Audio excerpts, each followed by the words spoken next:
Look, I'm standing upright, you guys. Feeling pretty good after that crazy surgery. What's it been? What, 3 days, I think, 4 days. I've kind of lost track of all sense of time. But I need to get up and move around a little bit anyway. So don't think like you're bothering me here at Ponch or anything like that. But I'm doing this video in response to Ponch's question. That was quite an odd looking oil filter that you got going there on that bike. I've never seen anything like that. Well, I've seen it on cars and stuff like that, or even on tractors, and stuff. But I've never seen that 90 degree angled contraption that hangs that filter right down like that. I'm not laughing at you, brother. I'm laughing with you. Okay.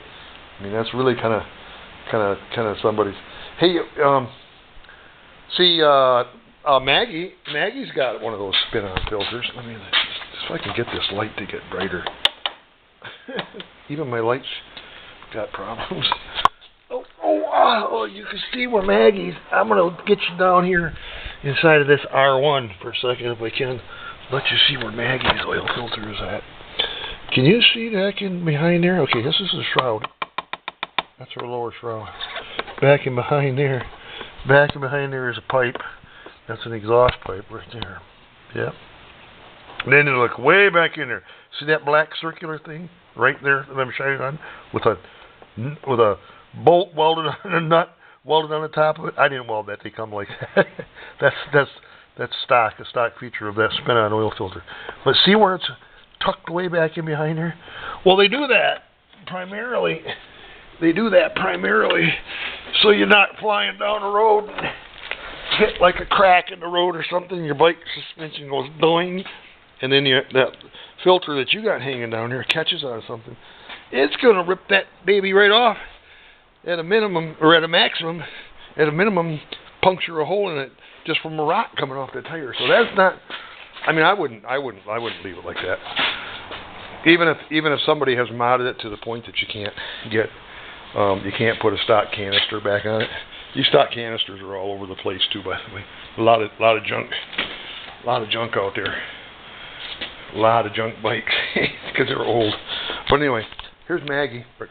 Here's Tweaks. Good grief, this thing on? This light on? Oh yeah, it's on. Let's say Tweaks, what's going on? So I'm going to show you here for a second. I'm going to show you something here for a second. Here's that bolt that bolt. See what the position? Can you tell the position of that? Its lettering is facing downward. It says drain, pour, something off and on it. Well, I don't know if you can see this or not, but maybe if I move the light back a little bit.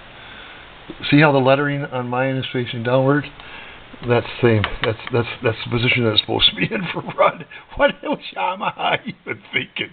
Makes no sense. Hey, let's just trick people, see if they can figure it out. Keep these guys sharp, okay? Well, down here below that, there's that bolt right there. There we go, right there. That's that bolt that you were talking about. Down here is the canister.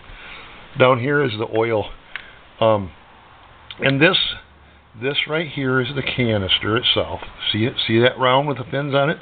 That's inside of that is the oil filter on the stock one. Okay. I'm going to say that I could even measure that, but I'm going to say that's a good 5 or 6 inches below the center of that plastic bolt that you were talking about. That's part of the coolant system. All right. It's way down here on the nose of the motor.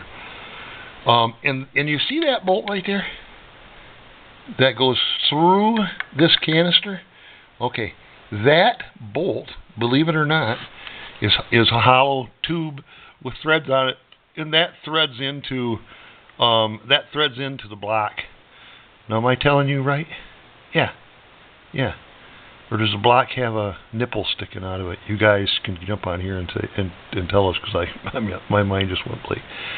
But I do know that bolt hole is the center line of the hole where the oil shoots out of. Okay, where the oil shoots out of, and then it returns through a couple little holes in the block right there. The surface that sits on, it looks like it's circular, okay, and that canister looks like about 5.5, 6 inches in diameter. All right, so there should be a flat spot, and that's got an O-ring on the bottom, on the inside of it, that mounts flat against the engine. You should be able to see a surface, a very well-defined flat surface where that canister lays on, because that's all machined. That's a machined area, that whole thing right at the bottom of it. All right, now that's like right there, right at the bottom of the motor. See, look at, all right. So there you have it. Now, if I'd have thought I'd have grabbed a tape measure. If you need me to take a tape measure and measure up or anything like that, well, just let me know.